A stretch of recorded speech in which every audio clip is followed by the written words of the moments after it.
Children, do you know something?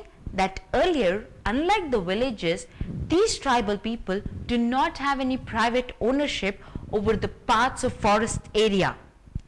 All members of the tribes use the forest with the permission of the elders of the tribe. Since Bodo cultivation keeps shifting places every few years, there is no fixed record of ownership. Before the arrival of British rule in India, the forest-dwelling tribal communities used the forest resources freely for their livelihood. After the establishment of British rule, the tribals lost their rights over the forests. They made laws in 1864 and 1878 to create the Forest Department, which was given control over the forests. The forests were classified as protected or reserved. People were not allowed to enter the reserved forest, while they were just allowed to collect minor forest produce from the protected forests. The tribals were thus prohibited from visiting their own jungles.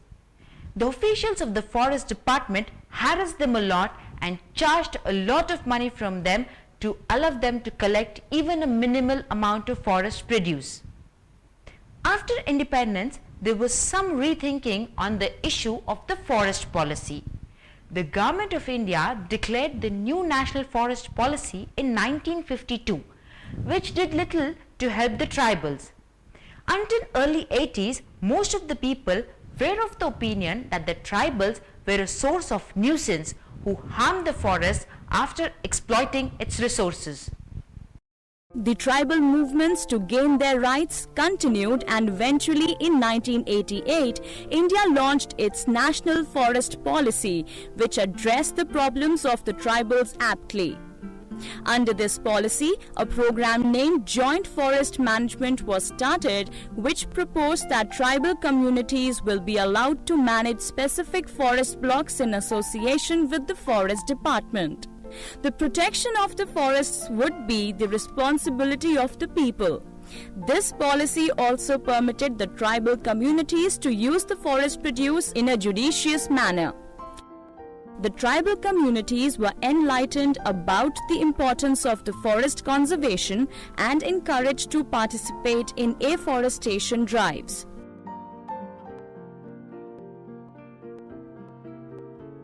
In Andhra Pradesh, the Joint Forest Management Program was renamed as Community Forest Management Program, which immensely helped in bringing the tribal communities and the Forest Department come closer and work in harmony to save the forests as well as derive justified benefit from them.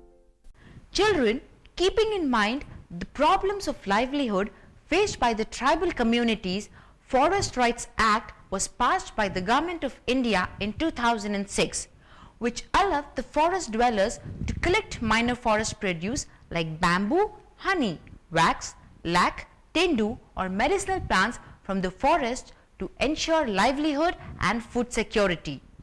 By passing this act, the government has kind of admitted that forest dwellers also have some rights, but they are not allowed to cut any trees or kill any animals to eat meat, as it will damage the forest and environment.